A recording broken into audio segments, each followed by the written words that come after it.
नमस्कार, मैं हूं आपके साथ सोनम राय। की शुरुआत करते हैं। देहरादून के परेड ग्राउंड में बुक फेस्टिवल का शुभारंभ सीएम पुष्कर सिंह धामी ने किया। आपको बता दें कि यह फेस्टिवल 12 अप्रैल तक चलेगा, जिसमें गढ़वाली, कुमाऊनी और अन्य भाषाओं की पुस्तकें प्रदर्शित की जा रही है।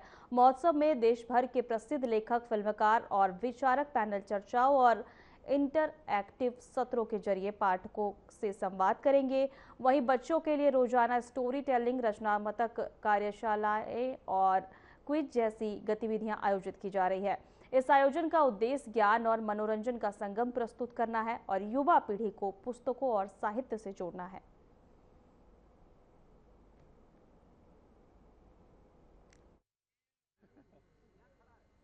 देखिए, दून जो बुक फेस्टिवल यहाँ पर प्रारंभ हुआ है, ये निश्चित रूप से हमारे पूरे उत्तराखंड के, दून के आसपास के सभी साहित्य प्रेमियों के लिए, साहित्य के क्षेत्र में काम करने वाले विद्वानों के लिए, भाषा के क्षेत्र में काम करने वाले, अन्य कृतियों का संयोजन करने वाले और हमारे जो बच्चे हैं, भावी जो कर्णधार हैं, उनके लिए ये बहुत एक महत्वपूर्ण फेस्टिवल है।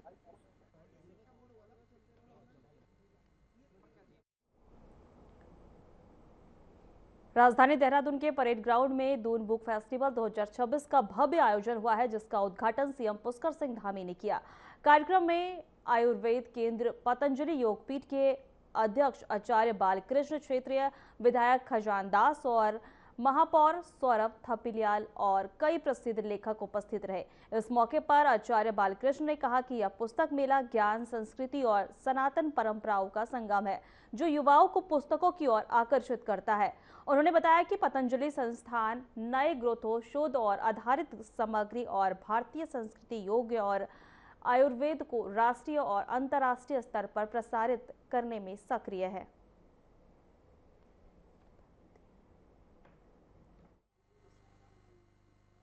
जो बुक फेस्टिवल है, बुक फेयर का कार्यक्रम है, यह न केवल यह मेला है, अपितु ये संगम है ज्ञान का, संस्कृति का, सनातन परंपरा का। इसके माध्यम से जो युवा पीढ़ी है या बाकी जितने भी लोग हैं, उनको ज्ञान के साथ जुड़ने का, साहित्य के साथ जुड़ने का एक अवसर मिलता है। और अभी इसलिए भी ये सब महत्वपूर्ण है क्योंकि ये डिजिटलाइजेशन का युग है।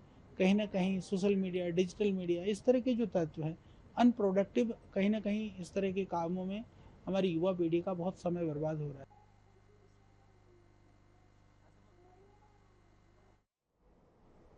ऋषिकेश पुलिस और महाराष्ट्र क्राइम ब्रांच ने महाराष्ट्र के शातिर डकैत योगेश रमेश लहारे को गिरफ्तार किया है। आपको बता दें कि रायगढ़ के 18.5 लाख की डकैती करने के बाद लहारे कई दिनों तक ऋषिकेश की गलियों में छिपा हुआ था। मुखबिर की सूचना पर सहायक पुलिस निरीक्षक भास्कर यादव के नेतृत्व में पुलिस टीम त्रिवेणी घाट स्थित शिव मूर्ति के पास पहुंची, जहां वह आम पर्यटक की तरफ घूम रहा था और जैसे ही उसने पुलिस देखी, वह भागने लगा। लेकिन संयुक्त टीम ने उसे चारों तरफ से घेर कर दबोच लिया है और उत्तराखंड पुलिस लगातार बाहरी राज्यों के अपराधियों की गतिविधियों पर नजर रखे हुए है। वहीं डीजीपी दीपम सेठ ने कहा कि राज्य में किसी अपराधी के लिए कोई जगह नहीं है और सभी अपराधियों को सख्ती से गिरफ्तार किया जाएगा।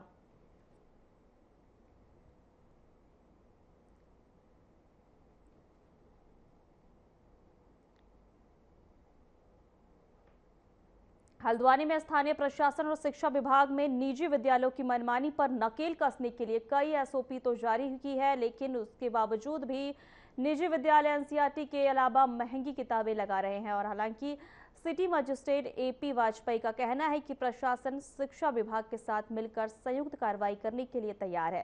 साथ ही ईमेल आईडी भी जारी की गई है, जिसमें अभिभावक गोपनीय शिकायत कर सकते हैं।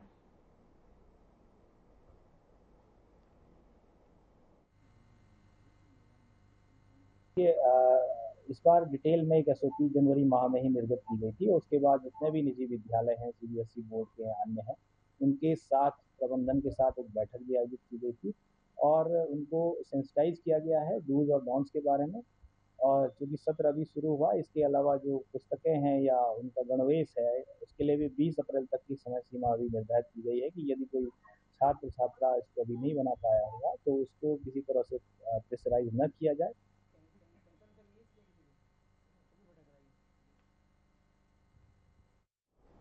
देहरादून में चारधाम यात्रा को लेकर तैयारियां तेज हो गई है। व्यवस्थाओं को परखने के लिए 10 अप्रैल को एनडीएमए की ओर से मॉक ड्रिल आयोजित की जाएगी, जिसमें गढ़वाल क्षेत्र के सभी जिले शामिल होंगे। विभिन्न आपदा स्थितियों से सिनारियो तैयार कर व्यवस्थाओं की जांच की जाएगी। आपको बता दें कि 19 अप्रैल से गंगोत्री और यमुनोत्री धाम के कपाट खुलने के साथ यात्रा शुरू होगी।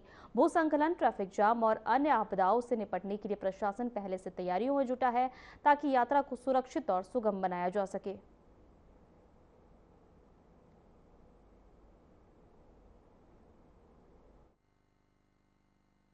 देखिए, विगत वर्षों की भांति इस बार भी एनडीएमए के द्वारा चारधाम से संबंधित जनपदों और विभागों के साथ में 10 अप्रैल को एक मॉक ड्रिल प्रस्तावित है। यह मॉक ड्रिल एनडीएमए के निर्देशन में कराया जाएगा। एनडीएमए के माननीय सदस्य और अधिकारीगण आएंगे।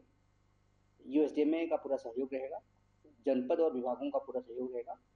हम लोग मिलजुल के मॉक ड्रिल करेंगे।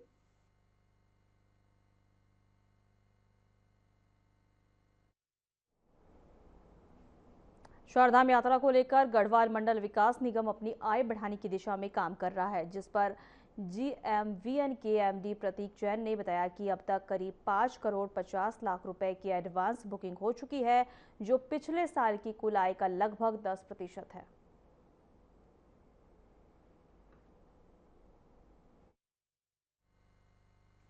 देखिए, अर्निंग का पोटेंशियल बहुत बहुत अच्छा ही है यात्रा में। अगर हम देखें इस साल की यात्रा में, क्योंकि बीच में एक अधिक मास भी है और अधिक मास की वजह से यात्रा का जो नॉर्मल ड्यूरेशन 5.5 से 6 महीने रहता है, वो भी 1 महीने से बढ़ जाएगा इस साल। और इसीलिए हम देख सकते हैं यात्रा का जो स्टार्टिंग टाइम है वो भी इस बार थोड़ा जल्दी है। 22-23 अप्रैल के आसपास ही सभी चारों धाम खुल जाएंगे। और अगर केवल जीएमवीएन की बात करें तो ऑलरेडी हमारे को 5.5 करोड़ की एडवांस बुकिंग अभी तक प्राप्त हो चुकी है, जो कि एक बहुत अच्छा नंबर है। अभी तो यात्रा चालू होने में 20 दिन है।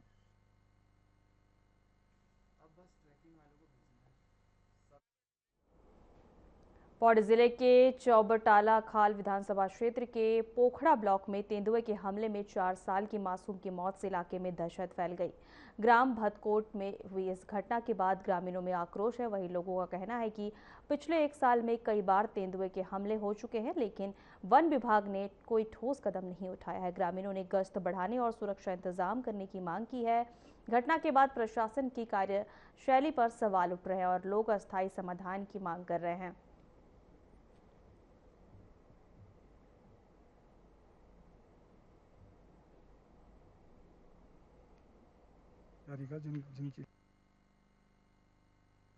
कल चौबटा खाल विधानसभा के पोखड़ा ब्लॉक में ग्राम सभा गडरी भतकोट गांव में एक लड़की को बाघ ने निवाला बना दिया है। 4 साल की लड़की को बाघ ने निवाला बना दिया है और रात को हम लोग सब वहां पहुंच गए थे। रात को ही 8 बजे उस लड़की को मार दिया था बाघ ने। हमने जंगल में ढूंढा उसको, तब नीचे खेतों में मिली वो जंगल में। और वहाँ से रात को सवेरे जब वहाँ रात को आए, वहाँ सिर्फ फॉरेस्टर आ रखे थे। दोस्तों, आज एक काफ़ी दुखद घटना हुई हमारे इलाके में। ग्राम भतकोट, पट्टी, कोलाघाट और गडरी ग्राम सभा में एक 4 वर्षीय लड़की को बाघ द्वारा निवाला बनाया गया है। और ये घटना जो हुई, घटना कम से कम 9 बजे, 8:30-9 बजे के लगभग ये घटना हुई थी। और अभी तक मतलब कम से कम 4-5 घंटे हो चुके हैं। प्रशासन का भी यहाँ तक अभी हमारे पास जहाँ पर जो घटना स्थल है वहाँ तक अभी तक प्रशासन की कोई टीम यहाँ तक अभी तक पहुँच नहीं। केवल फॉरेस्ट डिपार्टमेंट यहाँ पे पहुँच चुका है। और जो अन्य विभाग है, जैसे राजस्व विभाग हुआ है, दुखद घटना होने के कारण भी, और अभी तक जो हमारे शासन द्वारा हमें जो आश्वासन मिलना था वो अभी तक हमें मिला नहीं।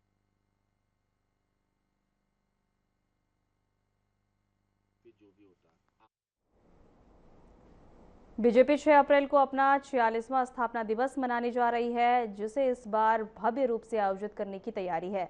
इस मौके पर मुख्यमंत्री पुष्कर सिंह धामी ने कहा कि बीजेपी एक राष्ट्रवादी राजनीतिक दल है, जो भारत को सुदृढ़, समृद्ध और शक्तिशाली राष्ट्र बनाने के लिए कृत संकल्प है।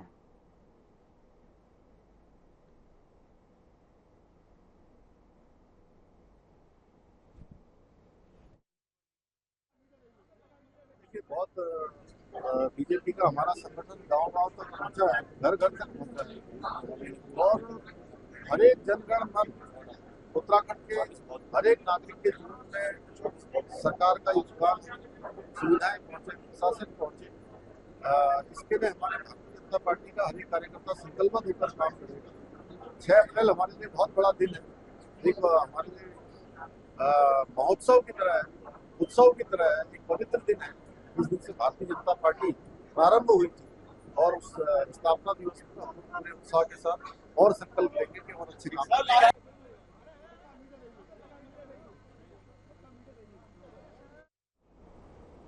प्रदेश में अपराध पर नियंत्रण के लिए पुलिस का ऑपरेशन प्रहार अभियान लगातार जारी है। इस अभियान के तहत पुलिस अपराधियों के खिलाफ सख्त कार्रवाई कर रही है, जिससे बदमाशों में खौफ का माहौल बना हुआ है और जिस पर मुख्यमंत्री पुष्कर सिंह धामी ने कहा कि गैंगस्टर समेत सभी आरोपियों की तलाश जारी है और किसी भी हाल में अपराध बर्दाश्त नहीं किया जाएगा।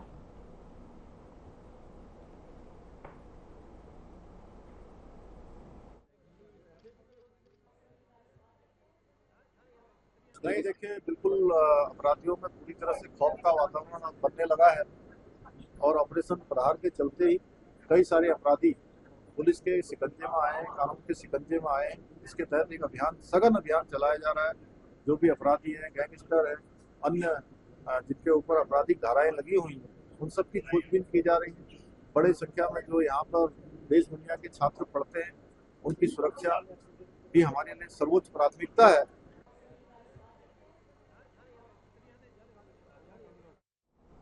प्रधानमंत्री नरेंद्र मोदी के संभावित उत्तराखंड दौरे को लेकर तैयारियां तेज हो गई है, जिस पर मुख्यमंत्री पुष्कर सिंह धामी ने कहा कि प्रदेश सरकार पूरी तरह तैयार है और अप्रैल माह में कार्यक्रम प्रस्तावित है, जिसमें कई विकास परियोजनाओं का लोकार्पण और शिलान्यास हो सकता है।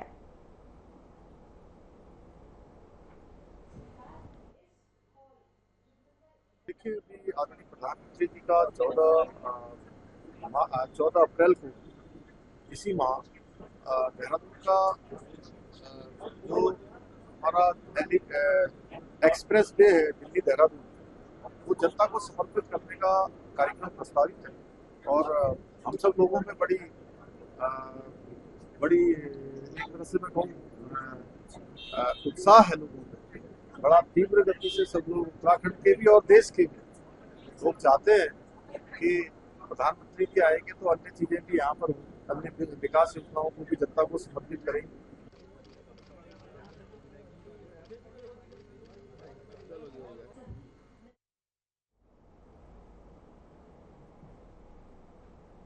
मुख्यमंत्री पुष्कर सिंह धामी से मुख्यमंत्री आवास में उप सेना प्रमुख लेफ्टिनेंट जनरल राजीव घई ने शिष्टाचार भेंट की है। इस दौरान दोनों के बीच समसामयिक और सामरिक विषयों पर चर्चा हुई है। मुख्यमंत्री ने कहा कि सीमावर्ती राज्य उत्तराखंड में विकास, आपदा प्रबंधन और सुरक्षा के लिए सेना का सहयोग बेहद महत्वपूर्ण है। साथ ही इस मौके पर उन्होंने विश्वास जताया है कि राज्य सरकार और भारतीय सेना के बीच बेहतर समन्वय के विकास कार्यों को गति मिलेगी।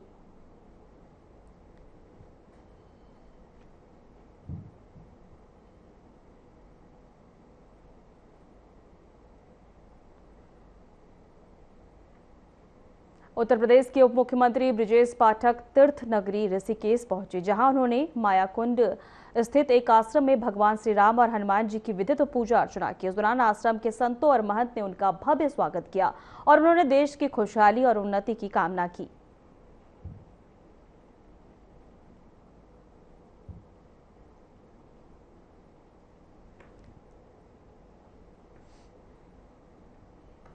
देहरादून में कांग्रेस के भीतर बढ़ती गुटबाजी को लेकर सियासत तेज हो गई है। आपको बता दें कि पूर्व विधायकों की ज्वाइनिंग के बाद पार्टी में अंदरूनी कलह खुलकर सामने आ रही है, जिसमें पूर्व मुख्यमंत्री हरीश रावत की नाराजगी भी चर्चा में है। उनके समर्थक लगातार पार्टी नेताओं पर निशाना साध रहे हैं। इस बीच कैबिनेट मंत्री खजान दास ने कांग्रेस पर तंज कसते हुए कहा कि हरीश रावत के बिना पार्टी को कोई फायदा नहीं होगा।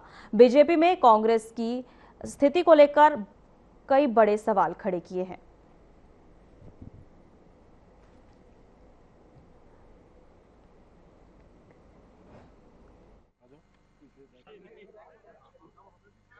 देखिए, मुझे लग रहा है कि अगर हालांकि कांग्रेस परिवार का अपना मामला है, दखल नहीं देना चाहिए, फिर मैं इतना कहना चाहूँगा कि कांग्रेस के वरिष्ठ लीडर की अगर कहीं पर तौहीन होती है तो वो चिंताजनक विषय है। पार्टी इसका खामियाजा भुगत सकती है आने वाले समय में। मुझे लगता है कि जो खींचतान चल रही है और वरिष्ठ लीडर के प्रति, वो हालात ठीक नहीं है।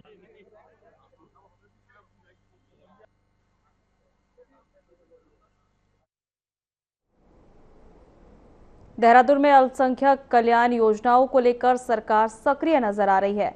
कैबिनेट मंत्री खजान दास ने विभागीय समीक्षा बैठक में अधिकारियों को निर्देश दिए हैं कि केंद्र और राज्य सरकार की योजनाओं का लाभ पात्र लोगों तक समय पर पहुंचाया जाए।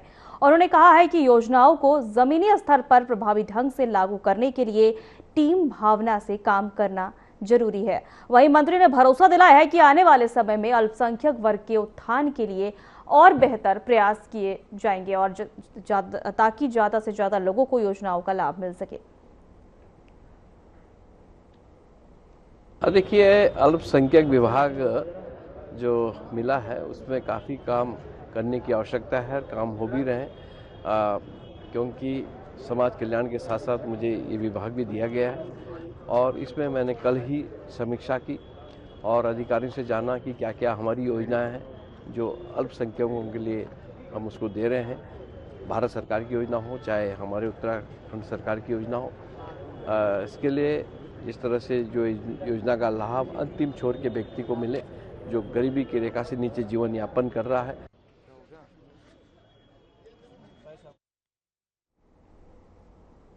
देहरादून में सुबोध उनियाल ने चार धाम यात्रा को लेकर स्वास्थ्य विभाग की तैयारियों की जानकारी दी। उन्होंने बताया कि इस बार 60 लाख से अधिक तीर्थयात्रियों के आने की संभावना है। यात्रियों के स्वास्थ्य को ध्यान में रखते हुए देहरादून और श्रीनगर में विशेष कैंप लगाए जा रहे हैं, जहां डॉक्टरों को हाई एल्टीट्यूड बीमारियों से निपटने का प्रशिक्षण दिया जाएगा। वहीं यात्रा मार्ग पर मेडिकल कैंप और विशेषज्ञ डॉक्टरों की तैनाती भी सुनिश्चित की जा रही है। साथ ही यात्रियों को अपनी मेडिकल जानकारी साझा करने के लिए जागरूक किया जा रहा है।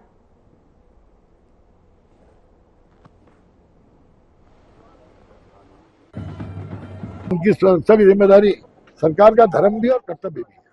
हम इसमें अपना प्रयास कर रहे हैं और इसके लिए चार धाम के लिए हमने देहरादून में और श्रीनगर में हम लोग कैंप भी वर्कशॉप भी कर रहे हैं, जिसमें 3 सेशन होंगे 2-2 दिन के, और हर सेशन में हम 20-20 डॉक्टर्स को ट्रेनिंग दे रहे हैं कि किस तरह हाई एल्टीट्यूड सिकनेस से लड़ा जा सकता है, किस तरह से हाई एल्टीट्यूड सिकनेस पर आदमी को जागरूक किया जा सकता है, और अगर दुर्भाग्य से कोई घटना हो गई तो उन घटनाओं पे तत्काल, अगर वो क्योंकि ऑर्थोपेडिक सी घटनाएं, एक्सीडेंटल घटनाएं होती हैं, तो एक्सीडेंटल घटनाओं के लिए हम पूरी तरह तैयार हैं कि जिससे हमारा डॉक्टर इमीडिएट जाकर के उनको वहां पर हमारी तमाम तरह की टीमें उनको सुरक्षा देने का काम करें।